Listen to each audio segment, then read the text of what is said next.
episode for higher GC news. Beba Obibia Aquaba Hadia latest and hot news. Aqua Erambide Bremo. Anuti so we subscribe to channel dia. Bomodia say obe subscribe.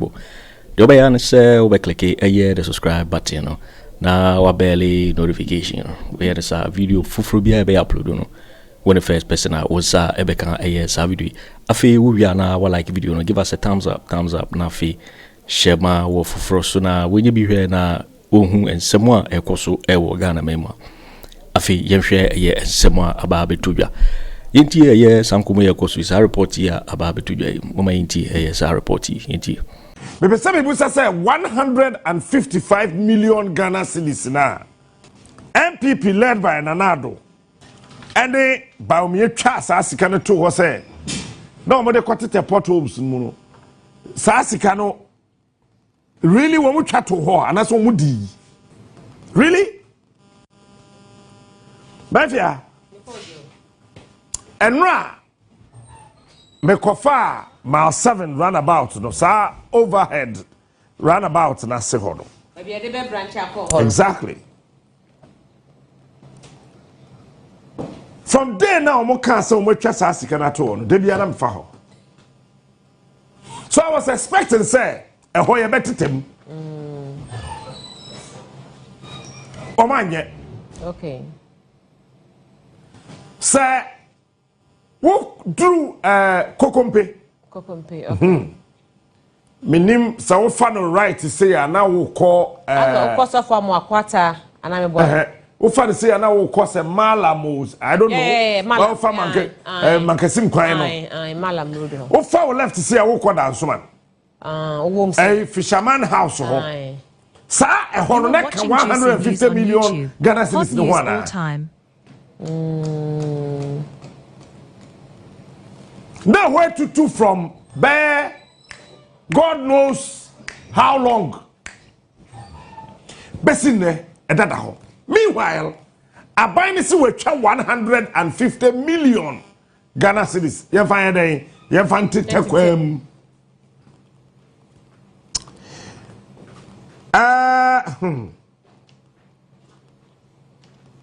Ghana mrane makwan se ye chi president.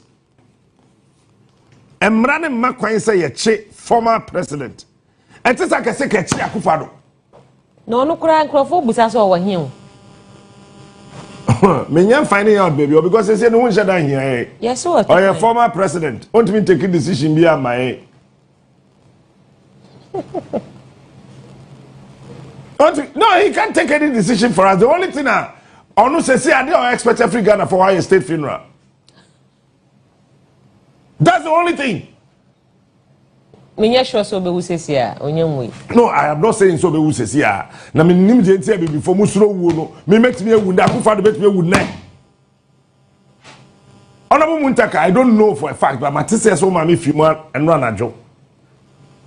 Kafra nyame nka ho but say putupru frɛ wakodru kuma say anope 10 o'clock la you be see honorable Muntaka e maame nyame nka ho medua nyame nka ho pa. Oh wow. Although the reality is that say ye nya bibi amfa nchi Akufo Addo press ye chi 150 million Ghana cedis ye say de tetekwam no ho. But I see can I kwan you okay o. When the catch them. What he? What he? Say me new e no ma ho no mo da. One high dance o ma ho. Okay. And kwan ye. Me kwan ye kama. Bisobi o te Tantra Hills te say me. Say Tantra kwan ye a. Ho mom de ho nye. Baby first no ti a utu ye no. Na kwan ye. Ketuwa bi na nye. En grab beto ba gwa me. Baby na o te first na monchi monka baby no. Oh me ko jo.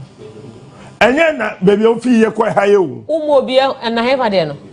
Sable kumo se ehe ho amena bibi no. Na mo bi hu baby am se baby am te nya adan. Kwan tan. Yeah, me kwate ese o MP so san so ye doctor. So tiom. Enra wia me san kofa sa runabout no so kakra na Echo Street Efa Achimota Mall and Nimho Echo Fast St. John's overhead roundabout and so Echo Fee. That me Sammy who say a chia Akufo Addo denye ya amakwata echina enye yi. Your friend say Bantima MP no your friend say Asenso watch ye china enye yi. Na onya account Emma Ghana for say 150 million Ghana cedis no. Ahani ye de kote tenkwem onche portals no mtetemu no. Oh ya ye dodo na mo. Listen to what he. Oh, you are watching Juicy News on YouTube. Yam say contract. But I want himself person who swear chrono bopa okrum ha ye politician. Politics e peda wo bo chrono a ye mpese politicians ne mpese wo be ka ho asem. Eti hwe Afenyo Markins from da okuje to call vet mesin ne oda chirem na aban asase a wato. You go trim, sir. Explain. You go get tired. What we know is that Abaya Sase, Akodiwo. Simple. Smart.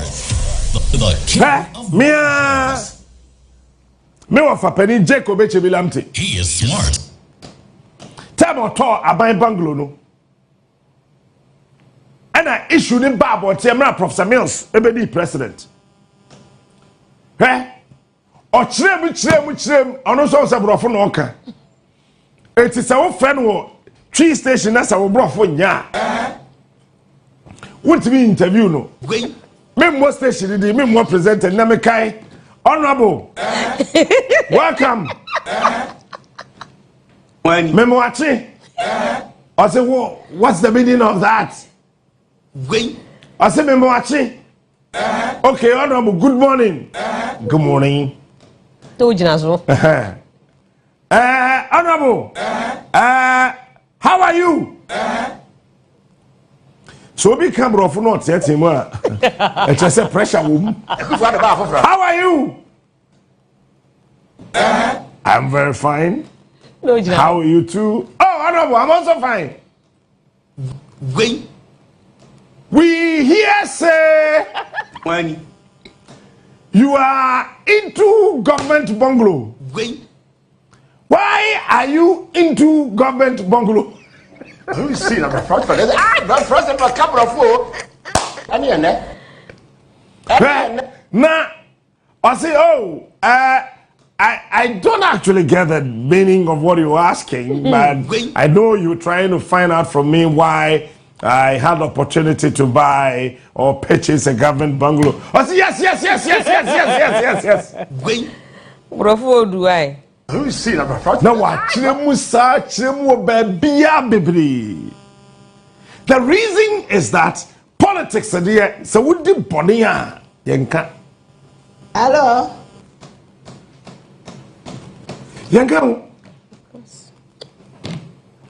It is a politician idea. And normal. I mean, it's cool. It's real to go. Let it go. And it's how can I say? Now, Benyan Nipa Bodam Ukrumha. They are cheap politician. No, I see me Dominica. Where's our mammy? Where's our papa? How we it? Woma, we wish for her. So, who could be politician? The Diabo from.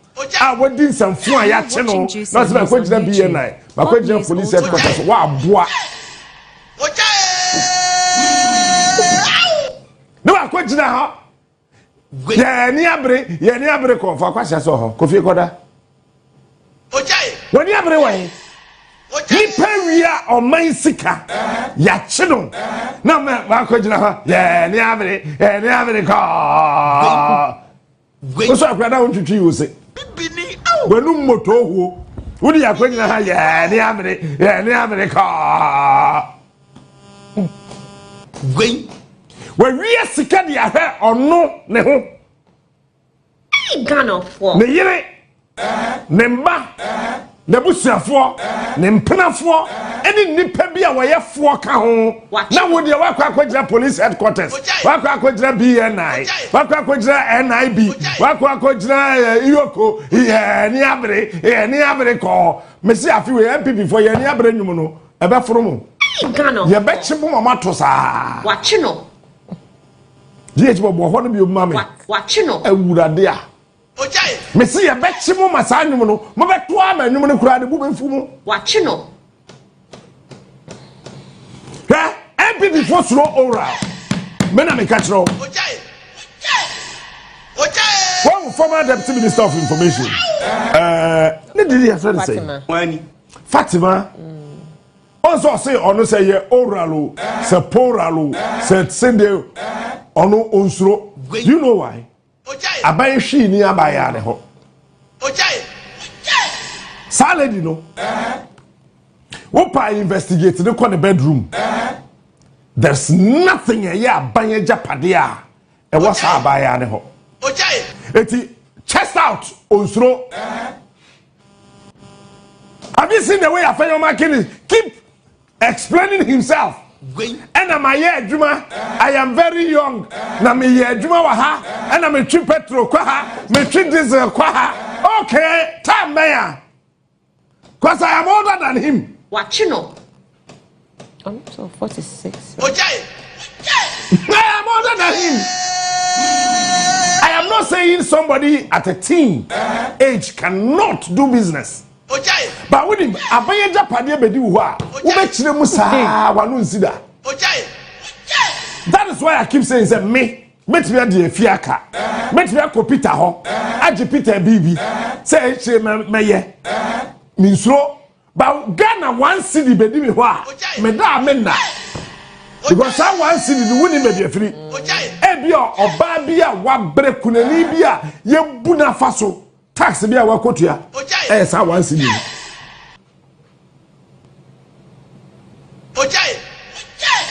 Papa bia oyare na okotwa duro ne tax one city no eno na abedi mi hono. Enti bi sro aban sika. Hot news all time.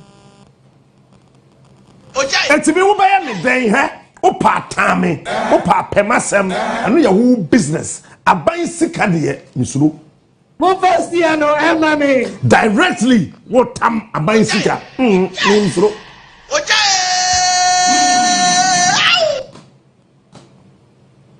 eti yete o mewem he wonim say wo pesa wo sua krono ba ya politician And let me say this without any apology. 99.9% of politicians are thieves. I'm telling you, 99.9% of our politicians, they are thieves.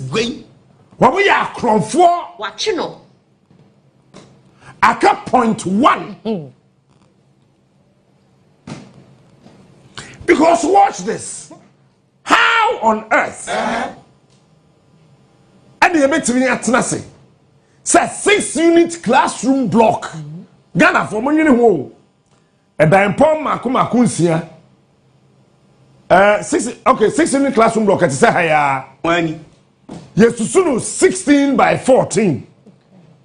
16 by 14 sa makumako 6. You say 1.8 million another time. Mayana manye. 18 billion. Hey, Peter. Someone Hey, whoa. Fellow Ghanaians. And then Pom Makumako 6. 16 by 14. At West, 16 by 16. Sa 6. Yes, say, 18 billion. Someone. And the president here Kromfo. Fellow Ghanaians. Minister of Education here Kromfo. District Director here Kromfo. Education Minister here Kromfo. Ghana Education Service Director here Kromfo. And a contractor now so here Kromfo. How can you tell me say Krom high away? money 1.8 million Ghana cedis.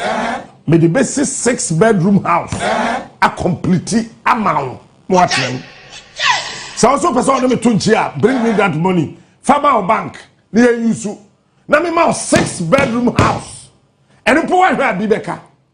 Near to Chrome ha. 2016. Na 6-unit classroom block. 305,000 Ghana cedis. And a gabby otchere darko. Gabby yay. Or quote Twitter and Facebook. Or quote wrote thesis. Say then just 6-unit classroom block. A year 305,000. Midofma. Afenyo Niwofa. Nikazi, Akufo Addo, Obefi Abemulu, say 1.8 million. Someone here, Hey, I am talking about truth. Yesterday, I told you about life. Yes, to say, I am the way, the truth, and the life. Me fear children ameba. Timide life ni fear children ameba truth. Remember way. Your politicians then cannot correct. Omo ya kromfo. And maybe in far ho. I want a big gap. I am one person here. Me in far ho means no. I want a big gap. I actually do not care about any politician. I care about Ghana. I am done. Maybe too. I don't care about any politician. They are thieves. Oh yeah, Kromfo. Captain Smart, the king of what for politician? No. Oba Bembedi minister. Only way to say me. Or the minister 2 years, 3 years. You say our 1 acre. Our airport hills. Or 1 acre. Our cantonment. Or 1 acre. Cantonment as I say. 1 plot. We try to 80 mafia by 70. 70, 80 by 70, so 70 by 80. Sasa no muchano. Our cantonment no. $1.9 million. It is a Captain Smart Kwadi minister. Captain Smart is the vice president. Captain Smart ebe Ghana man penia enche. Na say ya say Captain Smart is unique. Or 1 acre. 80 by 70. I will come back with 1.5 million. Me were 4. I can bomb. Me put some market to ask Ghana man penny saying. But when you know science and Tinsons, me a then I'm young. But when you know science and Tinsons, I want to stand and then get ready. Captain Smart, the king of war. And of Cries. Nika Aya. Yes to say, I am the way, the truth, and the life. And Rabbi can quack, and then I can no crack. It's about say, Pentecost, when you baby, we are no Kwaku Annan, what to sign you now? But say, I saw no more soft one penny for the ten no crack. I say, but say, why you almost say Pentecost, I saw forward, style, yes, sir. Some suit in Nanka, maybe me jacket in the mouth. So I had in Sassen was some who you know, Kwaku, hey, Addo me, hey, no crack. And before pen no crack. When you meet a black man, you have met a liar. I am telling you today, your software will come here now. Bible no kind of on tiasie, on kind of crunch now. No wa koti koteshi, no wa kwa chechem, no de akofe klasi okotna ye, no wa for twa patashi, no wa be kwana bankran, oba ya branch bi o sha no tree truck, no wa sha da akwa no kato so I am adding life stories to the Bible. Who are the Bible here, life here stories to him. Bible and the life story ka ho. Tell us what is inside the Bible. 99.9% of us of whom you so Bible chantro. No cry, eh? 90 question. So many answer, mamma. Once yes, a son Ghana sika. When any you can't say when say who was sicker than a Fabra. Never Jeff Frono. The attorney say, so what that and I on the car. Yama Fufro. It's Bank of Ghana, Gigi Fufro, that I need a way, you know. Yadama wine or the Kwaji Fufro. I go away. Amen. Welcome you.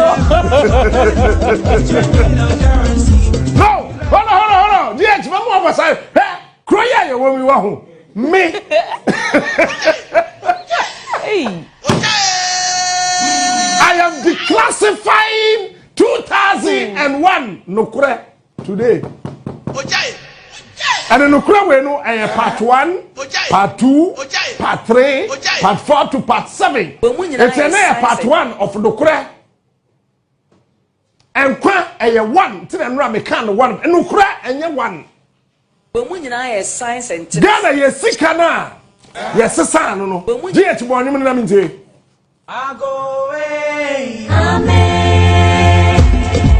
Say, hold on. All say se pesi ebu a, ye di kan katwi. Wei. Nipa bia pesi obu no oka okrom kasa, na kire no oka brofo pede so pesi obu. Afei obi a ye to nwom. I go away. Afei tie de to aso, GH boy bo. Brofo. Amen.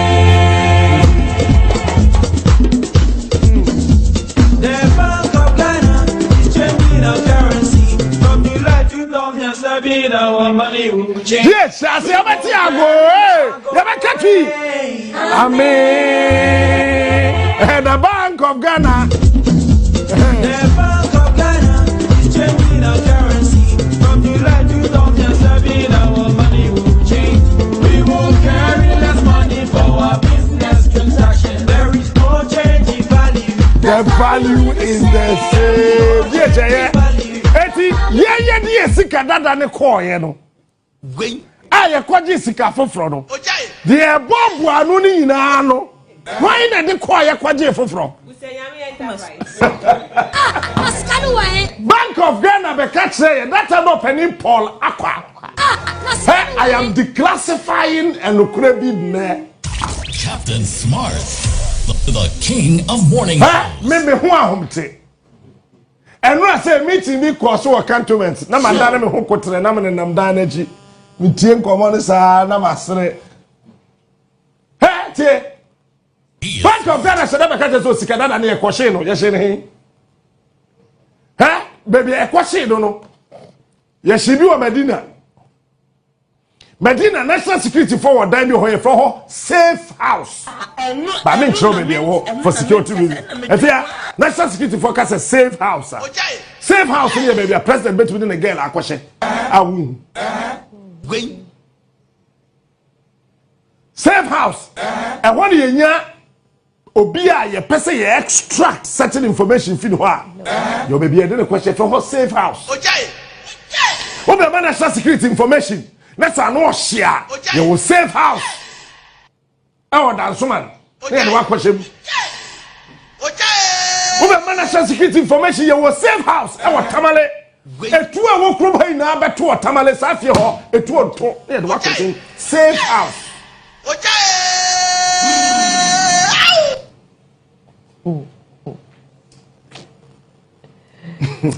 I want to keep quiet. There's certain things I don't want to reveal because. I've sworn an oath before. If you don't know, I'm telling you today. Oath, I swear that I have sworn that oath 3 times. Because have you forgotten you are on oath? Oath. Oath in the head and answer the head. I quite did what someone say I am on oath. Oath to me. I quite did who's oath me. When I science and Simpsons. Couldn't pay to hold I didn't say. When science can not again. Why what I need now call ya or the Kwaji Fufro? And the memory. The value in the same. ene mebodi me body we are memma nkrofo akocheke bank bi ana ne di na bi ne di kan ene na di kan memma account number no na mo kocheke sika wom ehia ono ne mama ne mama ne mama kosiso obewu wachi no ana wi ase be say wachi braye Ojai. And the Bank of Ghana told the entire nation, Yakwashiska, Yashino, Yashibiwa Medina. Hello. And that's so Yashibiwa. Hello. Yasia Jiaba. The National Security Focus to the Yashiska and the two Jaso, a giant did two treso. What be that? Yajenzo, Mihako, so he named Michelle Kwame, Kwame Hermanim, Lieutenant can I buy my Hermanim? I say, but boss, are we not being fooled? I'm saying, yes, we are being fooled. Why are we pointing gun at a bent currency? Say, well, that's your job. You got to do it, so do it. Nakwa brani kuta M16 soldier ni sike ye twaja atom no kutatuo ade atreja. Why na be first sike ja atom? Hey, you see the kind of a nation we are living in. Hey, JF Kennedy. Any poor bold to Okuno as the president of the United States of America, the most powerful person on earth as of that time. I make a fuck keeping document this Donald Trump say, I am going to declassify this information. Say we just abonting. Yahu baby a branch are not trimpana. Baby JF Kennedy no kwalina. Baby a no war, baby okoye he, baby ani odi answer. Nipa no ne nam de ekosi ye aw kwoti na abonten a ebo ntu okun no ye the airport atodo by abontu akun gwen Donald Trump declassified, so now that information is out. Ojai. Say sika no me say when na fa the last year kika bom dada ni na no when na dey go na account nje mu no Ojai. Also, watching course, so I will declassify something this morning. We say, no, which end I'm telling you.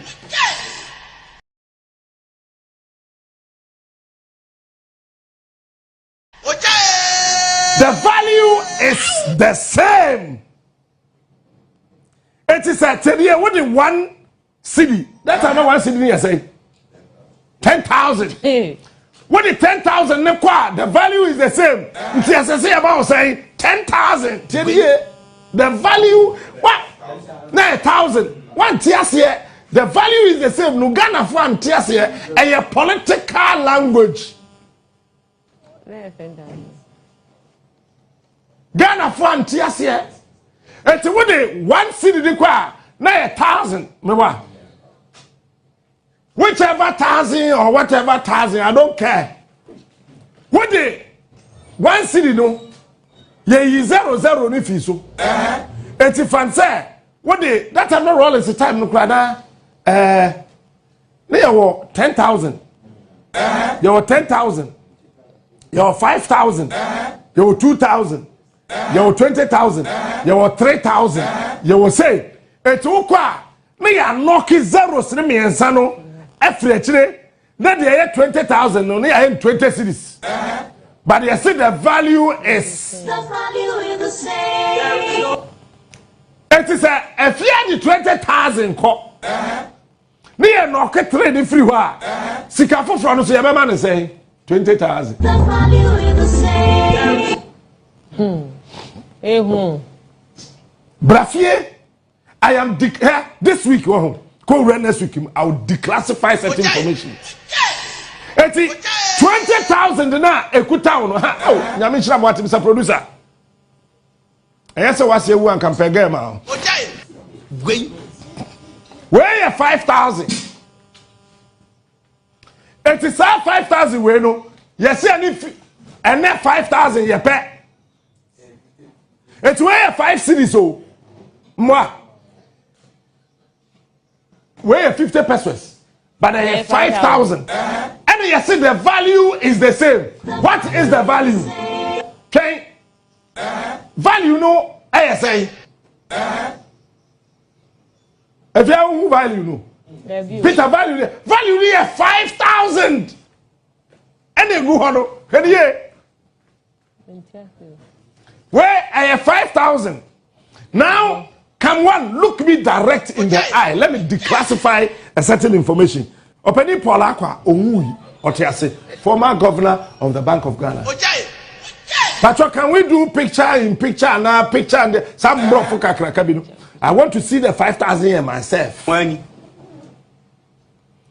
Myself, my name is Blessed Damichramu.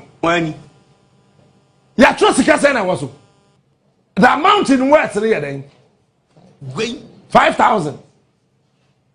But and then I say 50 pesos. Moi. Okay. 50 pesos a bio. When a bio. Away. Oh, who will be? Oh, who will be? I didn't say. Oh, 50 pesos. 10 pesos no away. Okay, now Dibechi, let me declassify information. I check. Say let me declassify. It is 5,000 no. Sir, woke up bank. Mefiabra. That's a Miri at the 5,000. Yeah, and then 50 pesos in the car. The value is the same. So Mefia, a politician. Now, or the 5,000 in the car. And so your politician, your man and then 5,000, which is 50 million. The value is the same. But so we are Ghana and now the 5,000 the amount of 50 pesos. Okay. So, beautiful. Where you say 50 pesos in it. It's so we are Ghana and now Yaman way. We are politicians now, the value is the same. The value is the same. Eti, Saupa, Orafo, me mam information, open me the asset. Orafo, mo power home. Mo check bank accounts. From 2008. List all the politicians you know. From 2008. Now check it, say. Bank of Ghana, what is Sikane Kwa or yet tabulation? So, what do we aba? ATM say, what do we aba? ATM say, what do we aba? ATM say, now watch this. Go and check those you call politicians that you know. Now, go ahead, you 50 pesos, you 5,000 that time. You buy 5,000 Ghana in 50 million.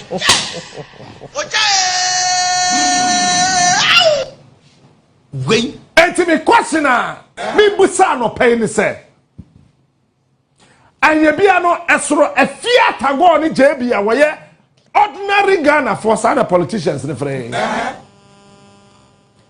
Any obia oye member of parliament. Any obia oye minister of state ana. Are we all not Ghanaians? Now watch this, we are not the same.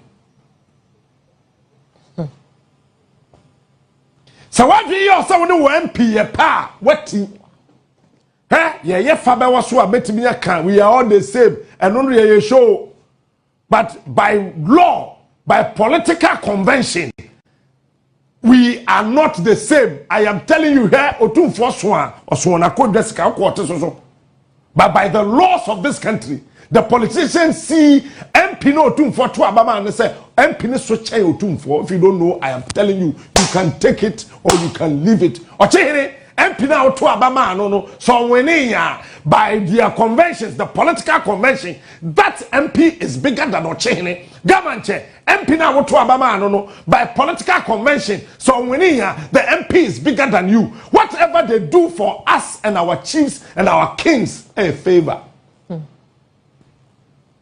I'm telling you today, I have followed through and through governments. And I know the nonsense I am talking about this morning. I'm going to declassify some certain information this morning. Before Jacob Echebelamte died, he was the richest politician. Already we went to work, so we went to know the member the almost yesterday. You're ready. Before Jake died, he was the richest politician. I'm telling you today. He was. He was. Yes, he was. And Jake was the most silent but powerful politician in this country. I am yet to see his like. Maybe you don't know. Jake Obechebilamti was very silent but the most powerful politician in this country. Very, very powerful. He would just pick his phone and presidents and speakers of parliament and MPs and ministers were shivering and shaking like a BTSC truck. So if you don't know, I am telling you today, Jake is the only person who picked his phone and called JJ Rollins 0244 311111 and then Rollins number. Yeah, boom. I'm going to declassify informations this morning to let you know. Mimi Donya me morning show presenter be a new chrome horn is pay. And then catch a plane from a hin morning show presenter be a near Asenso. Oh Ghana ha all information. Onim Ghana to send me. Rollins number is 0244 3131111. And then another question Ajimai. Then the number is 0244 3111114. Sa 311 na Ariba efo try no. Womede ma enipa just 8 e wo krum ha. Won academy modi in the subsequent series of truth. Jake picked his phone. Time ana MPP shiba gidi yeah man Rollins and go on go drip on go. Oh yeah, or find the phone and say hey man. I am telling you today, if you dare go to any of our military installations, I will order for your assassination. Visa, Victor Smith, say in the MPP, when another Rollins is no, he is smart. I'm telling you today, Mr. I'm going to declassify informations this morning. Me, I will declassify certain information. It's the first question I'm going to say. Yes, sister, yes, sister, that in our core Bank of Ghana. No, so almost one more shade. Sister, baby, baby, who come here 90 years ago? Yes, it ain't. Why not the Kwaku Annan? Your politicians name Penu Kuramba Kumba. Hey, when we are dangerous, or two for may catch your plane. Jaisa also saw politicians. So these guys, they don't like him. No. MPP never liked Otumfuo. No. Akufo Addo wanted to raise somebody to become equal to Otumfuo. Emfa. No. And then we declassify information. No. And for security reasons, I will never sound tribal. I will never sound any other thing. I want to just release the information and make sure say me and semono nintimi am fasten bi ama. It's an anadu the yank obi any Otumfuo ye pe. But one ka so mumienu no try ya hu say no Otumfuo so. Obi oba ukroma otimi de basses mako 300. Etimi de nipa 3000 be to hye wo so. Obetimi untimi na nipa na nkasa ene ne nsa gu ne bo. Time ase so hye suit ofrantema ofra Otumfuo miwura. I am just declassifying certain information. Science and Timsons. It's a Ghana, yes, Ghana, Passion. Why not that in a could in home affair? I as a Sakosika for Mano. Nana is saying, The value is the same. They say, no, cry, yes, to say, I am the way, the truth, and the life. And run in my life and let me cut through. Huh? The politicians in Wahoo. When you said it was a dream fire, who say more, wouldn't you make catch that one? And in my subsequent deliveries, no, memo cabinet meetings document the Net2 TV. So. The cabinet meetings document Net2 TV. So, my wife who said, the kind of discussions I ensue our cabinet meetings, no, and fire home, woman, you know. Mahamadu Bawumia and Adom Shebui, no wasaba, Timmy Heno, so Nigeria.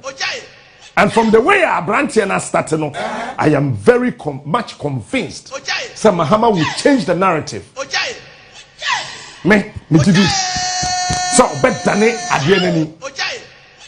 Jam one the near Ubeto Bobo Bobo Kewo Ubete Bobo Bobo and yet so be so be woo so went to me and Dania Denia Jam Ubeto Bobo Bobo. I know what to say. I say, Yakwayama, a lie. No correct. Eti MPP when the contractors are, you do a friend of political roads. I say, what them quite so, but wouldn't say quite be was as a political road. As a woman, a betcha. As a sotium, sotium is classified as a political area by the politicians. It is a year quite back home, sotium, I see a giant, be 8 years, my buying from bar, no, so by a tia be a better hodok. Greater Accra, sotium is a political area. Beside every cabinet minister, so they cannot crash the war. Sotium quite, ye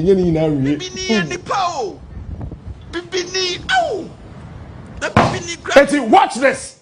Ofanko, a political area. Oh, Greater Accra, Accra proper. It is a one of Ofanko. But see, a main road. A cockman say, now I branch you who Professor Mills. When you do Professor Mills, we have a brain. I see. The rest, a political roads. And it's a byway bar. No, a 5 kilometers at them. No, call. No, just to 8 years. Now, by for Swaba, no Swaba 8 years at all. A political route. The question is, then to know Maya ye team no. Yet to be Casa Ghana, you know, your Ghana. No, yet to be a classified baby, a political. It's a hoya the pep votes. A hot and fat. And ya the papa. Next question. What do you say, Jacob, for not on to me? Interchange asukwa anything J so for like no fit say J for no to me you think so to me no I do not so to me no bet me oh my men can't say me no Asante for say Asante region the entire region political space the people